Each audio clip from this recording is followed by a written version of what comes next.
Hello दोस्तों, आज की नई कहानी में आपका स्वागत है। मेरा नाम संजना है। जब मैं शादी होकर अपने ससुराल पहुंची तो मेरी मुंह दिखाई की रस्म हो रही थी।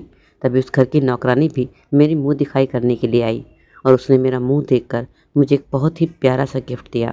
इस पर मेरी सास एकदम से गुस्सा हो गई और उसे थप्पड़ लगा दिया। कहने लगी, तुम्हारी हिम्मत कैसे हुई मेरी बहू को गिफ्ट देने की। इतना कहकर सास ने नौकरानी को घर से बाहर निकाल दिया। मेरी शादी बहुत ही अमीर घराने में हुई थी। सभी लोग बहुत महंगे महंगे गिफ्ट दे रहे थे। ऐसे एक दिन मैं बाजार गई तो मुझे वह नौकरानी मिली और कहने लगी, मेरा गिफ्ट खोल कर देख लेना तो तुम्हारी जान बच जाएगी। मैंने तुरंत गिफ्ट खोल कर देखा। जैसे ही मैंने गिफ्ट खोला मेरे पैरों तले ज़मीन निकल गई। मेरी सास ने तो हर बार की तरह आज भी मुझे लड़के वाले देखने आए थे। न जाने कितने लड़के मुझे पसंद करके जा चुके थे और मैं उन्हें भी पसंद कर चुकी थी। लेकिन मुझे पता था कि ये रिश्ता अभी तय नहीं होगा। मैं जानती थी कि मेरी दादी शाम को फ़ोन करेगी और कह देगी कि मुझे रिश्ता पसंद नहीं है। मुझे समझ नहीं आता था कि मेरी दादी को कोई भी रिश्ता क्यों पसंद नहीं आता था। ना जाने क्यों हर रिश्ते के लिए मना कर दिया करती थी। वैसे तो मुझे दादी के प्यार पर कोई शक नहीं था। माँ के मरने के बाद दादी ने ही मुझे बड़े नाज़ों से पाला था। वह मेरे सभी दुख दर्द को समझती थी, मुझे माँ की तरह ही प्यार देती थी। इसलिए मैं उनके प्यार पर शक भी नहीं कर सकती थी। लेकिन मेरी सहेलियाँ मुझे कभी कभी कहा करती थी कि तू अपने बाप के घर बैठे बैठे बूढ़ी हो जाएगी, तेरी दादी तेरा रिश्ता कभी नहीं होने देगी। शायद तेरी दादी को अकेलेपन का डर लगता है कि तू चली जाएगी तो तू वह अकेले रह जाएगी, क्योंकि तू ही है जो उनके दुख सुख के साथ है, उनके दर्द को समझती है। लेकिन मैं अपनी सहेली की बातों को मजाक में भी ले लिया करती थी। ऐसा नहीं है, ज़रूर मेरी दादी मेरे लिए कुछ अच्छा खोज रही होगी जो इतना टाइम लगा रही है। वह मुझे बहुत प्यार करती है और इस तरह से मैं अपनी मन को समझा लिया करती थी। लेकिन आज भी वही हुआ था। दादी ने आज आए रिश्ते को भी मना कर दिया था। अब तो मुझे अजीब सा महसूस हो रहा था कि कहीं मेरी सहेली ठीक तो नहीं कह रही थी। शाम को पापा घर आए तो पापा ने दादी से पूछा कि कैसा रहा रिश्ता। तब दादी कहने लगी, अरे जाने दो उनको, पता नहीं कैसे लोग थे, कहाँ से उठकर आ गए थे, बिल्कुल ही कंगाल थे। मैं अपनी प्यारी बेटी प्रिया की शादी ऐसे घर में नहीं करना चाहती। पापा को उनकी बात पर बहुत गुस्सा आ रहा था। फिर भी बड़े धीमे होते हुए बोले कि माँ, तुम जानती भी हो कि प्रिया की उम्र 22 साल हो चुकी है। अभी तक तो उसके लिए अच्छे रिश्ते आ भी रहे हैं और धीरे धीरे रिश्ते आने बंद हो जाएंगे। हमारे घर पर कोई रिश्ते के लिए आएगा ही नहीं, फिर तुम उसके लिए रिश्ता कहाँ से ढूंढ कर लाओगी। इस पर दादी गुस्सा हो गई। कहने लगी, मैंने प्रिया को माँ की तरह पाला है, मुझे उसकी बहुत ज़्यादा चिंता है। तुम फिक्र मत करो और जब तक मुझे पूरी तरह तसल्ली नहीं हो जाएगी मैं किसी भी ऐसे वैसे घर में उसका रिश्ता तय नहीं करूँगी। पापा ने कहा, अगर माँ तुम्हें कोई रिश्ता पसंद ही नहीं आया तो क्या करोगी। तब दादी कहने लगी, कोई बात नहीं, नहीं होगी शादी, नहीं होगी। कौन सा मेरी बेटी मुझ पर बोझ है, मैं इसे अपने साथ ज़िंदगी भर रख लूँगी। दादी माँ की इस तरह की बातें सुनकर अब मुझे सच में महसूस होने लगा था कि मेरी सहेलियाँ ठीक कह रही थी। शायद मेरी दादी अकेलेपन से डरती है और इसी वजह से मेरा रिश्ता तय नहीं होने दे रही है। मैं उठकर अपने कमरे में आ गई। मैं सोचने लगी, क्या मैं उम्र भर इसी घर में बैठी रहूंगी। मैं दीवार की तरफ ताकती जा रही थी। आज मुझे अपनी माँ की बहुत याद आ रही थी कि वह मुझे इतनी जल्दी छोड़कर क्यों चली गई। अगर आज वह जिंदा होती तो आज मुझे ये सब सहन नहीं करना पड़ता। खैर, इस बात को 3 दिन बीत गए और दादी मेरे पास आई। कहने लगी, प्रिया, आज अच्छे से तैयार हो जाना, तुम्हें लड़के देखने वाले आने वाले हैं। मैंने नाम में सर हिला दिया और कहा, दादी तैयार होकर क्या करना है, वैसे भी तुम्हें कौन सा लड़का पसंद आने वाला है। हर बार की तरह इस बार भी तुम मना ही कर दोगी। मेरी बात सुनकर दादी मुस्कुराने लगी और कहने लगी, हो सकता है आज जो लड़का आए जैसा मैं चाहती हूँ वैसा ही निकले, तो फिक्र मत करो और मेरे लिए अपने मन में कोई बुराई भी मत लो। मैं तुम्हारा भला ही चाहती हूँ। लेकिन मैं तो जानती थी कि इस बार भी दादी मना ही कर देगी। लेकिन फिर भी दादी के कहने पर मैं तैयार हो गई। शाम को जब वो घर आए तो मैं तैयार होकर उनके सामने आ गई। 2 औरतें थी और एक आदमी था। जो 2 औरतें थी वह तो मुझे देखते ही खुश हो गई। कहने लगी, हमें तुम्हारी बेटी प्रिया पसंद है। और उन्होंने तुरंत ही अपने पर्स से 11,000 रुपये निकाल कर मेरे हाथ पर रख दिए। सब कुछ इतनी जल्दबाजी में हुआ कि मैं देखती रह गई और मैं दादी की तरफ सवाली नज़रों से देखने लगी कि दादी कहीं फिर से मना ना कर दे, क्योंकि जब तक दादी हाँ नहीं करेगी रिश्ता तय नहीं हो सकता। लेकिन दादी थोड़ा सा मुस्कुराई और मेरी तरफ इशारा किया कि मैं पैसों को रख लूँ। मैंने चुपचाप अपने झोली में रख लिए और किचन में उठकर चली गई। मैं मन ही मन खुश थी। मेरे दिल की धड़कन तेज हो रही थी कि क्या दादी को रिश्ता पसंद आ गया है। लेकिन मैं दादी पर अभी भी पूरी तरह विश्वास नहीं कर सकती थी। हो सकता है शाम को फिर से दादी उनको फ़ोन करके मना कर दे, क्योंकि दादी किसी भी पल अपना फ़ैसला बदल सकती थी। उसके बाद वह लोग अपने घर चले गए। शाम को जब पापा घर आए तो दादी पापा से कहने लगी, बधाई हो, आज तुम्हारी बेटी का रिश्ता पक्का हो गया है। पापा ने थोड़ा मुस्कुराकर मेरी तरफ देखा और दादी से कहा, क्या बात है, आज तो लड़का कैसे पसंद आ गया, और उन लोगों में ऐसी क्या बात थी जो तुम्हें भा गई। दादी ने कहा कि रिश्ता बहुत अच्छा है, बहुत ही अमीर घराने के लोग हैं। पापा इस बात पर हैरान हो गए और कहने लगे, पर माँ, इतने में दादी ने उनके मुंह पर हाथ रख दिया और कहा, देखा, मैंने कहा था ना, एक दिन प्रिया के लिए बहुत ही अच्छा रिश्ता आएगा, और आ गया। लेकिन पापा मना करने लगे कि माँ, मैं अपनी बेटी का रिश्ता इतने अमीर घराने में नहीं करूँगा। वह हमारे बराबर के नहीं हैं, वह हमेशा मेरी बेटी को दबा कर रखेंगे, और मैंने प्रिया को बड़े ही प्यार और नाजों से पाला है। दादी ने पापा को चुप करा दिया कि बस बस तू चुप कर, तुझे नहीं पता, मैंने रिश्ता तय किया है और मैंने प्रिया को माँ की तरह पाला है। क्या मेरा इतना भी हक नहीं बनता कि मैं उसके अच्छे का सोच सकूँ। पापा मायूस होकर चुप हो गए। वह कर भी क्या सकते थे, घर में दादी की ही चलती थी, लेकिन पापा दिल से तैयार नहीं थे। मैं भी हैरान थी कि आखिर दादी मेरा रिश्ता अमीर खानदान में क्यों करना चाहती है, जबकि वह तो खुद ही साधारण सी और गरीबी में पली बड़ी औरत थी। उन्होंने हमेशा अपने दिल पूजा पाठ में बिताए थे, उनको पैसों से कोई मतलब नहीं था। फिर आज क्या बात थी, अमीर घराने का रिश्ता पसंद आया था, और जितने भी हमारे बराबरी के रिश्ते आए थे उन्होंने सबको ठुकरा दिया था। मैं यही सब बैठी सोच ही रही थी कि तभी पापा कमरे में आए। प्रिया, बेटी, तुम इस रिश्ते से खुश हो ना? मैंने कहा, पापा, मैंने तो लड़के को देखा भी नहीं है, कैसे लोग हैं, क्या है, मैं कुछ भी नहीं जानती हूँ। दादी ने किया होगा तो अच्छा ही किया होगा, वैसे भी मुझे शादी तो आप लोगों की मर्जी से ही करनी है ना, तो जहाँ आप लोग कहेंगे मैं वहाँ शादी कर लूँगी। पापा थोड़ा सा मुस्कुराए और कहने लगे, बेटी, लेकिन मैं इस रिश्ते से खुश नहीं हूँ। वह लोग बहुत अमीर हैं और मैं अपनी ज़िंदगी भर कमाता रहूँ तो भी उनके हिसाब का दहेज इकट्ठा नहीं कर सकता हूँ। वे लोग शहर के जाने माने लोग हैं, उनका शहर में बड़ा रुतबा है, और अगर मैं उनकी हैसियत के अनुसार उन्हें कुछ नहीं दे सका तो तुम्हें वह सारी उम्र ताने सुनाते रहेंगे। मैं तो तुम्हारा रिश्ता अपनी बराबरी के लोगों में करना चाहता था। मैंने पापा से कहा, पापा, इसमें मैं क्या कर सकती हूँ? मैंने तो आपको कह दिया है कि आप और दादी कहेंगे मैं वहीं रिश्ता कर लूँगी। इस बारे में आप दादी से बात करें। उसके बाद पापा ने मेरे सर पर हाथ रखा और कमरे से बाहर चले गए। उसके बाद पता नहीं दादी और पापा में क्या बात हुई, लेकिन उन लोगों के वहाँ से दहेज की कोई डिमांड नहीं हुई थी। उन्होंने एक भी दहेज के तौर पर रुपया नहीं मांगा था। पापा को यह बात भी अजीब लग रही थी, लेकिन दादी की जिद के आगे हार मान ली और इस तरह से शादी का दिन भी आ गया। बारात आ गई और जब विदाई का टाइम हुआ तो दादी मेरे पास आई और मेरे कान में कहने लगी कि देखो, बहुत अमीर लोग हैं, तुम जाते ही उनके रंग में रंग जाना, और जो भी गहना वगैरह तुम पर चढ़ाएं तो उन्हें संभाल कर रख लेना, और जो भी पैसे तुम इकट्ठे करो और जेवर जब तुम यहाँ घर में मिलने आओगी तो वह सब मुझे दे देना। मैं दादी की बातें सुनकर हैरान थी। मेरी दादी कितनी लालची सी लग रही थी। वह मेरे ससुराल के पैसे और गहनों पर अपना हक जता रही थी। आखिर मेरी दादी ऐसा क्यों कर रही थी, मैं समझ ही नहीं पा रही थी। क्या दादी ने अपने मकसद के लिए ही मेरी शादी अमीर घराने में कराई थी? मैं इन्हीं शक भरे सवालों को लेकर अपने ससुराल पहुंच गई। खैर, अब मुझे इंतज़ार था कि मैं देखूं मेरा पति कैसा है, कैसी स्वभाव का है। मैं इंतज़ार में बैठी कमरे में इंतज़ार ही कर रही थी कि तभी दरवाजे पर आहट हुई और मेरे पति अंदर आए। वह मेरे सामने आकर बेड पर बैठ गए और कहने लगे, कैसी हो प्रिया? मैंने नज़र उठाकर देखा तो बहुत ही स्मार्ट सा लड़का मेरे सामने बैठा था। मैं तो पहली नज़र में उस पर फ़िदा हो गई थी। उन्होंने मुझसे कुछ देर ढेर सारी बातें की और इतनी ही देर में मैं पहचान गई कि मेरा पति बिल्कुल भी सीधा सादा सा था। नेचर का बहुत अच्छा था, उसमें कोई भी दिखावा नहीं था। मैंने भगवान का धन्यवाद किया कि चलो, मेरा पति अकड़ू तो नहीं है, उसे अपने पैसे का घमंड तो नहीं है। कहने लगा, देखो प्रिया, यह घर बहुत बड़ा है और बहुत से लोग इस घर में हैं, जो तुम्हें बहुत ही चुनौतियों का सामना करना पड़ेगा, लेकिन मैं तुम्हारे साथ हमेशा रहूँगा। मैं अपने पति की इस तरह की बातें सुनकर बहुत खुश थी कि मेरा पति मेरे साथ था। उसके बाद सुबह हो गई और मैं बन ठन के कमरे से बाहर आई। बाहर बहुत भीड़ थी, बड़े बड़े लोग थे और मुझे देखकर बहुत खुश हो रहे थे, और जो भी मेरा मुंह देख रहा था मुझे ढेर सारे पैसे हाथों में पकड़ा रहा था।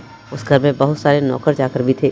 सभी मेहमान मेरी मुंह दिखाई कर रहे थे और मेरी झोली में बहुत सारे पैसे भी रख रहे थे, और मैं पैसे लेती जा रही थी और बस यही सोच रही थी कि दादी ने मुझे क्या कहा था कि जो भी मुझे पैसे मिले मैं उसे लाकर अपनी दादी को दे दूँ।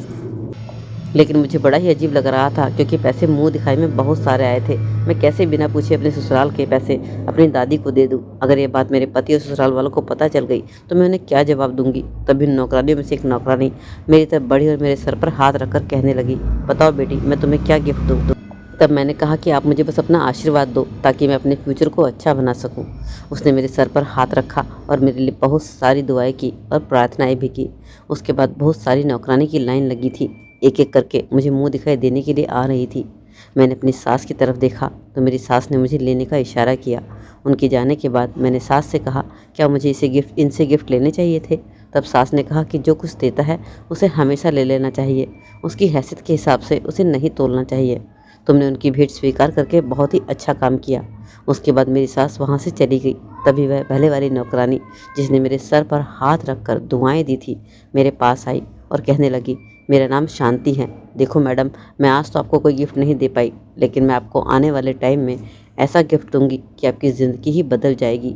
मैंने उस नौकरानी के हाथ पकड़े और कहा, नहीं नहीं आंटी, आप ऐसा मत बोलिए, आपका आशीर्वाद ही मेरे लिए बहुत काफ़ी है। आप मेरी वजह से परेशान ना होइएगा। इतने में मेरे पति भी आ गए और अपने पति से बातें करने लगी। यह यह परिवार बहुत बड़ा था। इस घर में मेरी सास, ससुर, उनके 2 बड़े भाई और साथ ही उनके बच्चे भी रहा करते थे। सब मुझे बहुत प्यार कर रहे थे। सब बहू बहू कहते नहीं थक रहे थे। कुछ दिन बीते, सब लोग बहुत अच्छे थे। एक दिन शांति आंटी मेरे कमरे में काम करने के लिए आई और मुझसे कहने लगी, देखो मैडम, मैं आपको एक बात बताना चाहती हूँ। अगर आपके पति और आपकी सास आपको इस हवेली के तहखाने में ले जाने की बात कहें तो तुम बिल्कुल भी मत जाना। मैं उनकी तरफ से सवाल भरी निगाहों से देख रही थी। मैं कुछ कहने ही वाली थी, इतने में मुझसे बचते हुए कमरे से बाहर निकल गई। मुझे समझ ही नहीं आया था कि उसने ऐसी बात किस लिए कही। मैं बस सोच ही रही थी कि मेरे पति कमरे में आ गए और पूछने लगे, क्या बात है प्रिया, कुछ परेशान दिख रही हो? मैंने ना में सर हिला दिया। मैंने कहा, नहीं, ऐसी कोई बात नहीं है। मैं अपने पति विशाल को यह सब नहीं बताना चाहती थी। पता नहीं वे क्या सोचते, लेकिन मेरे मन में हलचल ज़रूर थी कि मैं शांति आंटी से मिलकर ज़रूर रहूँगी। मैं पूरा दिन उससे बात करने का मौका ढूंढती रही। वह भी मेरे सामने काम करती कई बार नजर आई, लेकिन मुझे मौका नहीं मिला। रात के 10 बज गए। मैं रसोई में भी गई, लेकिन वहाँ पर भी बहुत दूसरी नौकरानियाँ थीं, इसलिए मैं शांति आंटी से बात नहीं कर पाई। लेकिन मैंने पक्का इरादा कर लिया था कि मैं शांति आंटी से सुबह होते ही ज़रूर बात करूँगी और पूछूंगी कि उन्होंने ऐसा क्यों कहा। सुबह हुई तो हम सब टेबल पर बैठकर नाश्ता कर रहे थे। सभी नौकरानी आसपास खाना परोस रही थी। मेरे पति नाश्ता खाकर उठे तो जैसे ही शांति मेरी तरफ आई, मैंने कहा, देखो, नाश्ता फ्री होते ही तुम मेरे कमरे में आना, मुझे अपने कमरे की सफाई करवानी है। शांति आंटी ने हाँ में सर हिला दिया। मैं तो इसी मौके की ताक में थी कि कब वह मेरे कमरे में आए और मुझसे अपना सवाल करूं।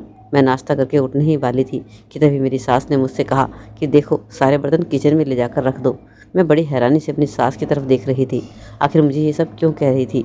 मेरी सास कहने लगी, अभी तो तुम्हें मैं सिर्फ उठाने के लिए कह रही हूँ, कल को तुम्हें अपनी जिम्मेदारी को भी निभाना है, तुम्हें अच्छी बहू बन के दिखाना है। तभी मेरे पति विशाल भी वहाँ पर आ गए। वह कहने लगे, माँ, तुम इसे घर के काम करने के लिए क्यों कह रही हो?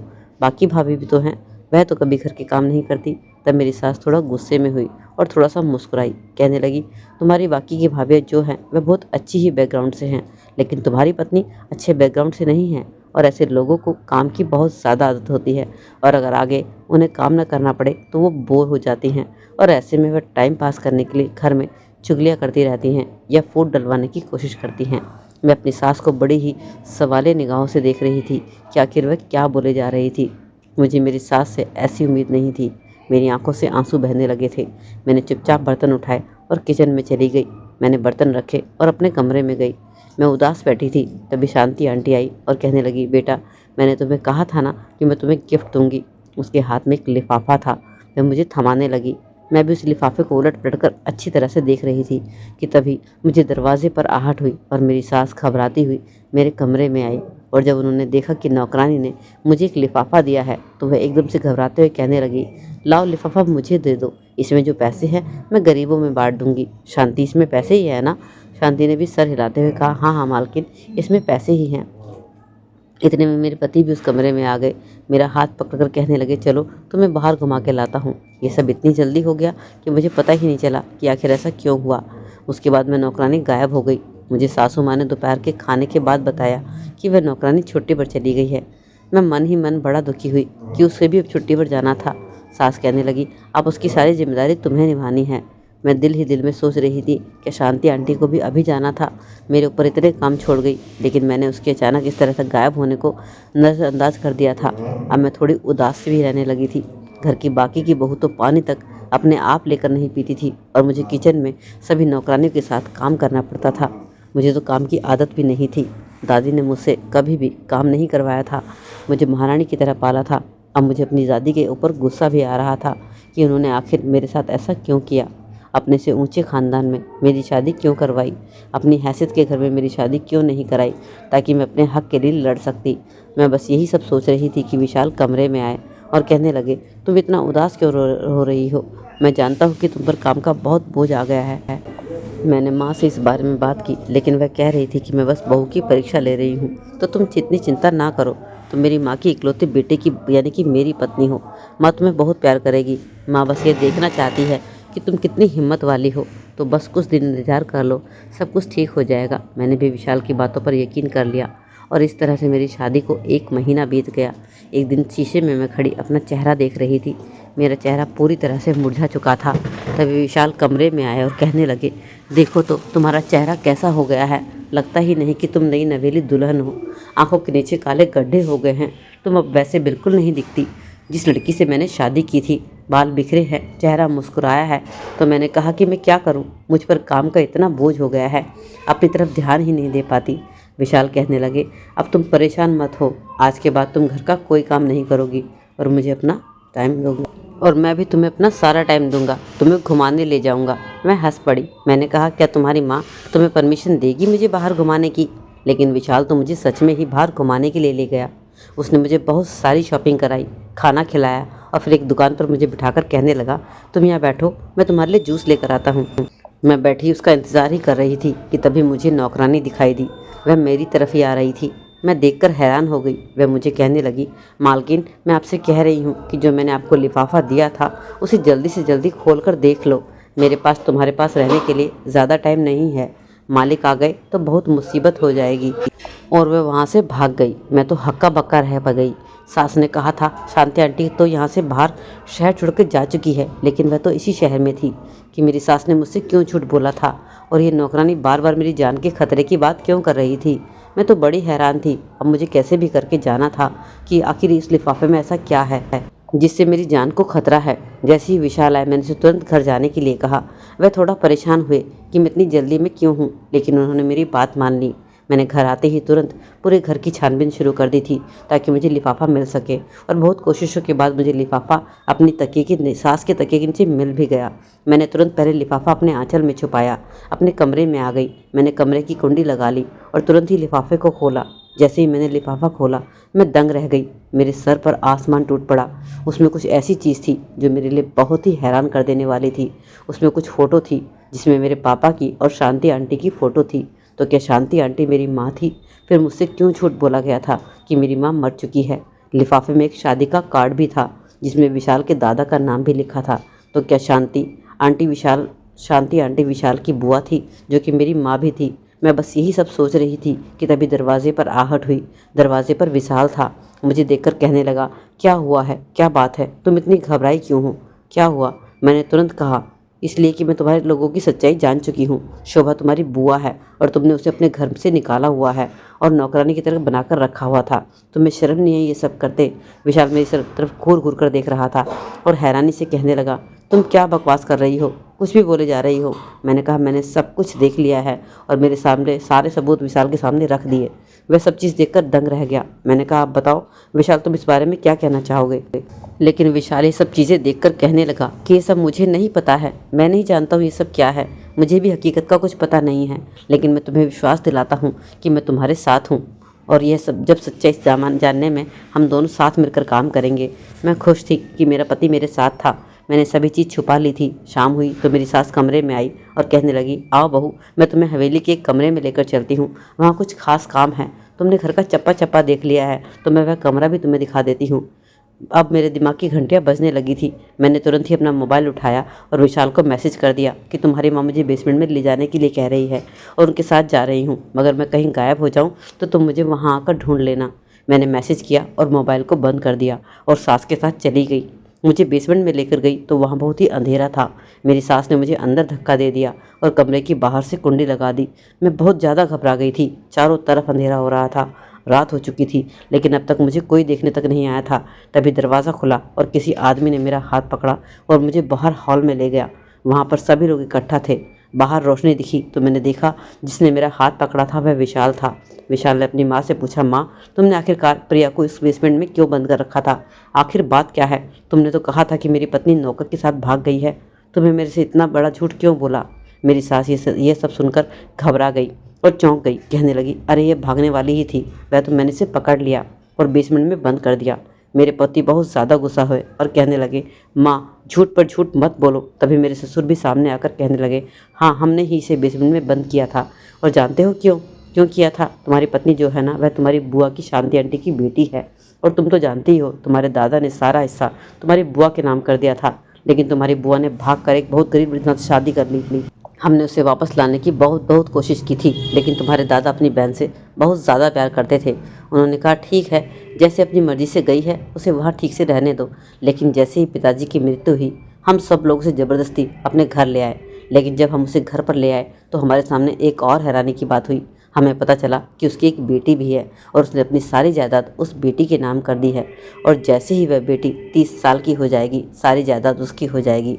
हम भाइयों को बहुत गुस्सा आया था, क्योंकि हमारी सारी जायदाद तुम्हारी पत्नी यानी कि तुम्हारी बुआ की बेटी की हो जाती। इसलिए हमने शांति को इस घर में नौकरानी बना दिया और तुम्हारी शादी भी तुम्हारी बुआ की बेटी से करा दी, ताकि हमारी जायदाद फिर से हमारे हाथ में आ जाए। लेकिन तुम्हारी माँ को शक हो गया था कि तुम्हारी बुआ ज़रूर तुम्हारी पत्नी को सारी हकीकत बता देगी। इसलिए तुम्हारी बुआ यानी कि शांति आंटी को हमने दूसरी हवेली में पहुँचा दिया है और तुम्हारी पत्नी को बेसमेंट में बंद कर दिया, ताकि जब वह 30 साल की हो जाए तो सारी जायदाद अपने नाम हम करवा सकें। इस रास्ते से हटा देंगे। ये सारी कहानी सुनकर मैं तो चौंक ही गई थी और विशाल को भी बहुत ज़्यादा गुस्सा आया। कहने लगा, तुम माँ बाप के नाम पर कलंक हो। तुमने दौलत के लालच में आकर मेरी बुआ को भी बंदी बनाकर रखा, उसे नौकरानी बनाकर रखा। अरे मेरी पत्नी को यानी कि मेरी बुआ की बेटी को भी तुम मार देना चाहते थे। तुम लालची लोग हो, तुम माँ बाप कहलाने के लायक नहीं हो। यहाँ तक कि तुम दौलत के लालच में इतने अंधे हो गए कि तुमने बहन भाई की शादी करवा दी। प्रिया मेरे रिश्ते में बहन लगी, लेकिन तुमने उस रिश्ते को भी नाजायज़ बना दिया। तभी मेरे ससुर आगे बढ़े और कहने लगे, आजकल ऐसा चलन है, कोई फ़र्क नहीं पड़ता है, ना ही इसमें कोई बुराई है। लेकिन विशाल ने उनकी एक नहीं सुनी और मेरा हाथ पकड़ा और मुझे मेरे घर ले गए और मेरी माँ को भी दूसरी हवेली से लाकर मेरे पापा के घर आ गए। मेरे पापा और मम्मी आज 20 साल बाद मिले थे। दोनों फूट फूट कर रो रहे थे। तब मेरी दादी कहने लगी, अब पता चला प्रिया कि मैं तुम्हारी शादी इतना लेट क्यों कर रही थी। मैं जानती थी कि तुम अपनी माँ को बचा सकती हो, इसलिए मैंने भी बहुत सोच समझकर, बहुत ढूंढने के बाद वह घर ढूंढा था और तुम्हारी वहाँ शादी करवाई थी। अब मैं दादी से क्या कहती कि तुम अपनी बहू को ढूंढने के चक्कर में अपनी पोती से भी हाथ धो बैठती। अब सब कुछ ठीक हो गया था। मेरे पति विशाल ने अपने माँ बाप से रिश्ता तोड़ दिया था। अब मेरी माँ भी अपने पति के साथ बहुत खुश रह रही थी और मेरी दादी की सेवा कर रही थी।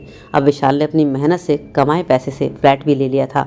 हम दोनों वहाँ पर रह रहे थे और बहुत खुश भी थे। हमारा रिश्ता नाजायज़ था, हमारी शादी हो चुकी थी, लेकिन अब कुछ नहीं हो सकता था। हम दोनों एक हो चुके थे और हालात से मजबूर भी थे। अब हम सब अपनी दुनिया में खुश थे। तो दोस्तों, कहानी कैसी लगी जरूर कमेंट सेक्शन में बताइएगा। अच्छी लगी तो लाइक कर दीजिए, चैनल को सब्सक्राइब भी कर दीजिए।